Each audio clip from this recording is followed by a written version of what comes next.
1993 সালের 21শে জুলাই নিহত হন 13 জন যুব কংগ্রেসের কর্মী। 21শে জুলাইয়ে শহীদ তর্পণ শুরু করে কংগ্রেসই, পরে তৃণমূল তৈরি হয়। প্রত্যেক বছর শহীদ দিবস পালন শুরু করেন মমতার তৃণমূল। এবারে তৃণমূলের দুই ভাগ।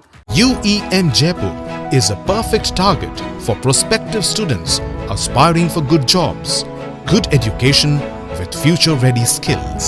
মমতাপন্থী তৃণমূল এবং ঋতব্রতপন্থী তৃণমূল 21শে জুলাই পালন করবে দুপক্ষই। দিল্লির রাজঘাটে শহীদ তর্পণ করবে কাকলি সায়নীদের এনসিপিআইও। সবচেয়ে বড় কথা, এবার শহীদ মিনারে শহীদ দিবস পালন করতে চলেছে প্রদেশ কংগ্রেসও। কারা সবচেয়ে বেশি নজর কাড়বে? এবারে কি স্পটলাইট পাবেন মমতা বন্দ্যোপাধ্যায়? 21শে জুলাই নিয়ে চারটে মঞ্চ। রবিবার পর্যন্ত আয়োজনে এগিয়ে ঋতব্রত তৃণমূল। শহীদ তর্পণের সঠিক জায়গা গান্ধী মূর্তির পদদেশই জোর গলায় দাবি সদ্য ঋতব্রত তৃণমূল শিবিরে যাওয়া মদন মিত্রর। 21শে জুলাইয়ের প্রস্তুতি একেবারে তুঙ্গে গান্ধী মূর্তির পাদদেশে। আর মঙ্গলবার এখানেই সমাবেশ করবেন শহীদ স্মরণে ঋতব্রত বন্দ্যোপাধ্যায়রা। আর তার জন্যই মঞ্চ বাঁধার কাজ চলছে এবং সেই কাজ জোর কদমে চলছে। এই মঞ্চে কি মমতা বন্দ্যোপাধ্যায়ের ছবি থাকবে? না, আমাদের ছবি তো আপনারা দেখেছেন যে ছবিতে মহাত্মা গান্ধী, জাতির জনক মহাত্মা গান্ধীর ছবি আছে, সেখানে কবিগুরু রবীন্দ্রনাথ ঠাকুরের ছবি আছে, নজরুল ইসলামের ছবি আছে, বাবা সাহেব আম্বেদকরের ছবি আছে। আগামী 21শে জুলাই কি মমতা বন্দ্যোপাধ্যায়কে মিস করবেন? আমি এইটুকুই বলবো যে এই মিটিংয়ের একটা সবথেকে বড় বৈশিষ্ট্য হচ্ছে এত বছর যারা শহীদ হয়েছেন সেই শহীদ পরিবারের লোকেরা পেছনে বসতেন। এইবারই প্রথম সারিতে শহীদ পরিবারের লোকেরাই থাকবে। হবে না মমতা বন্দ্যোপাধ্যায়কে মিস করবেন এবার? মিটিংয়ে বলবো। ভালো খারাপের প্রশ্ন তো থেকেই যায়, কারণ 21শে জুলাই একটা সামগ্রিক লড়াই, সবাই মিলে করলেই একসঙ্গে ভালো হতো। 21শে জুলাইয়ের শহীদ প্রণামের সর্বশ্রেষ্ঠ গুরুত্বপূর্ণ জায়গা হচ্ছে এই জায়গায়, কারণ এখানেই শহীদের বুলেটের প্রথম রক্তটা, শহীদের বুকের রক্ত এখানেই ঝরিয়েছিল। এই আরেকটু এগিয়ে গেলে জার্নালিস্ট, স্পোর্টস জার্নালিস্ট অ্যাসোসিয়েশন, ওইখানেই আমিও হয়তো গুলি খেতে পারতাম, কি আমাকে ধাক্কা দিয়ে ভেতরে ঢুকিয়ে দিল। বেঁচে আছি, আমার সামনে দুজন পড়ে গেছে। ঋতব্রত তৃণমূলের মঞ্চে মমতা বন্দ্যোপাধ্যায়ের ছবি থাকবে না, কিন্তু যেখানে মমতার ছবি দিয়ে ব্যানার, সেই বিড়লা তারামণ্ডলের সামনে সন্ধে 7টার পর এই মঞ্চ নির্মাণের কাজ শুরু হয়েছে।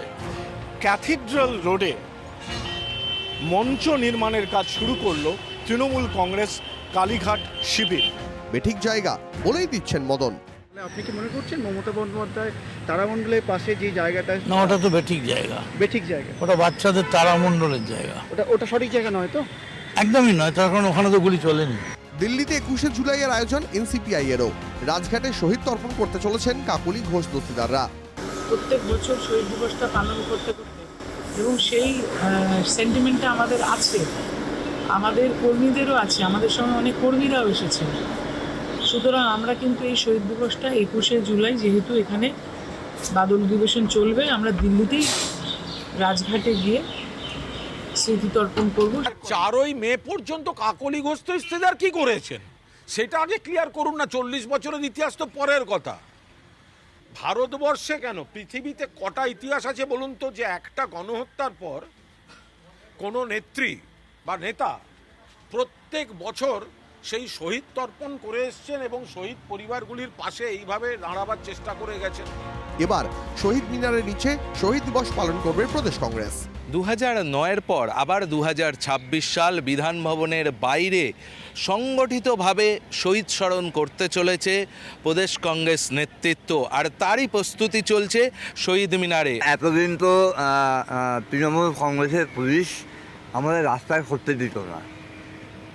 এবারে আমরা আমাদের সভাপতি শুভঙ্কর সরকার অনেকদিন আগে থেকেই আর্মির কাছে অ্যাপ্লিকেশন করেছেন যে শহীদ মিনার করবো। 1993-এর 21শে জুলাইয়ের জন্য যিনি সব থেকে বড় দায়ী, সেই মনীশ গুপ্তর বিচারের জন্য ইতিমধ্যেই মুখ্যমন্ত্রীর দ্বারস্থ হয়েছেন তারা। কিন্তু একই সঙ্গে 21শে জুলাই মঙ্গলবার এখানে একটা কাঠগড়া তৈরি করা হবে। যে লোকটার জন্য এত বড় ছেলে মারা গেল, সেই মনীশ গুপ্তকে একটা কাঠগড়ায় দাঁড় করবো আমরা। জনবিচার চাইব, জনবিচার। এই মনীশ গুপ্তই তৃণমূল আমলে মন্ত্রী ছিলেন। দিন কয়েক আগে মমতা বন্দ্যোপাধ্যায় তৃণমূলের সব পদ ছেড়ে দিয়েছেন, ঠিক 21শে জুলাইয়ের কয়েকদিন আগে। Bureau report, TV9 Bangla. ঘর বাপসি নিয়ে চ্যালেঞ্জ, পাল্টা চ্যালেঞ্জ। ফেরার আহ্বান নিয়ে এবারে অভিষেকের জবাব ঋতব্রত বন্দ্যোপাধ্যায়ের। ভাষণ বন্ধ করে আগে পরাজয়ের দায় নিয়ে পদত্যাগ করুন। সিবিআই ইডির ভয়ে যদি সবাই চলে যায় তাহলে তাদের ফিরে আসতে বলছেন কেন? যারা চলে গেছেন তারা যদি লুটেরাই হন তাহলে আবার ডাকছেন কেন? বরং মমতা অভিষেক যদি আসতে চান তাহলে জাতীয় কর্মসমিতি সেটা ভেবে দেখতে পারে। কটাক্ষে সুরে মন্তব্য বিরোধী দলনেতা ঋতব্রত বন্দ্যোপাধ্যায়। গতকাল বলেছেন যারা ফিরে আসতে চান তারা ফিরে এলে 1 ঘন্টার মধ্যে পদত্যাগ করবে। সেখানেও সেই শর্ত বেঁধে দেওয়া, মানে দম্ভের কোনো কমতি দেখা যাচ্ছে না। যে উনি সবাইকে ধরে ফেলেছিলেন, সব লুটেরাদের উনি ধরে ফেলেছিলেন বলে সব লুটেরারা সিবিআই ইডি আর ইডির ভয়ে তারা ফেরত, মানে তারা চলে গেছে অন্যত্র। এবার কালকে বলছেন যে ফেরত আসুন, তাহলে প্রথমে তো ক্ল্যারিফাই করতে হবে যে আপনি লুটেরাদের নিতে রাজি আছেন কিনা। কারণ একদিন আগে বলছেন সবাই লুটেরা, এবার তারপরের দিন যদি বলেন সবাই ফিরে আসেন, তাহলে প্রথম আপনাকে বলতে হবে যে যারা লুটেরা আপনি তাদের নিয়ে নিতে আগ্রহী। এত বড় পরাজয়, নৈতিক দায় নিয়ে পদত্যাগ করা উচিত ছিল। কিন্তু 6 তারিখ কি দেখা গেল যে মিটিংয়ে বলা হচ্ছে যে আমরা হারিনি, আমরা জিতেছি। এটা একটা ডিনায়াল সিনড্রোম। সবাই উঠে দাঁড়ান, উঠে দাঁড়িয়ে ওকে স্ট্যান্ডিং ওভেশন দিয়ে হাততালি দিন। উঠে দাঁড়াতে বলা হচ্ছে তখন তো ওনারই বলা উচিত ছিল না উঠে দাঁড়াবেন না। উনি তো মানে এই যে সবাই উঠে দাঁড়ালো, হাততালি দিল, দাঁড়িয়ে দাঁড়িয়ে স্ট্যান্ডিং ওভেশনটা এনজয় করেছেন। বাঘ কিন্তু ডিম খায় না, বাগরোল ডিম খায়, বনবিড়াল ডিম খায়। যদি জেতার কৃতিত্ব আপনার হয় তাহলে এত বড় পরাজয়ের দায়ও আপনার। অনেকে প্রশ্ন করছেন যে এরপর যদি মমতা বন্দ্যোপাধ্যায় আর অভিষেক বন্দ্যোপাধ্যায় আসেন তাদেরও তো আপনারা নিয়ে আপত্তি করছেন, তারাই তো শুধু বাকি রয়েছে।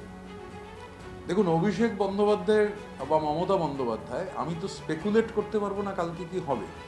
যদি অভিষেক বন্দ্যোপাধ্যায় বা মমতা বন্দ্যোপাধ্যায় জানান, আমি তো একা সিদ্ধান্ত নেওয়ার কেউ নই। আমাদের অরূপ রায়, আমাদের সর্বভারতীয় চেয়ারপারসন, শ্রী বিপ্লব মিত্র আমাদের রাজ্যের সভাপতি, NWC আছে। কেউ যদি আবেদন করেন, NWC বসে সিদ্ধান্ত নেবে। দল বদলুদের চ্যালেঞ্জ জানিয়ে গতকাল ঠিক কি বলেছিলেন অভিষেক বন্দ্যোপাধ্যায় একবার শোনাই আপনাদের।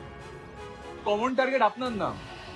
আমি তো সেটাই বলছি, যাদের সমস্যা রয়েছে তারা যদি বলে যে দলের এই পারফরমেন্সের জন্য বা পরাজয়ের জন্য অভিষেক বন্দ্যোপাধ্যায় দায়ী হয়, তাহলে 24-এ যে তৃণমূল কংগ্রেস 29টা আসন পেয়েছে তার কৃতিত্বও আমার।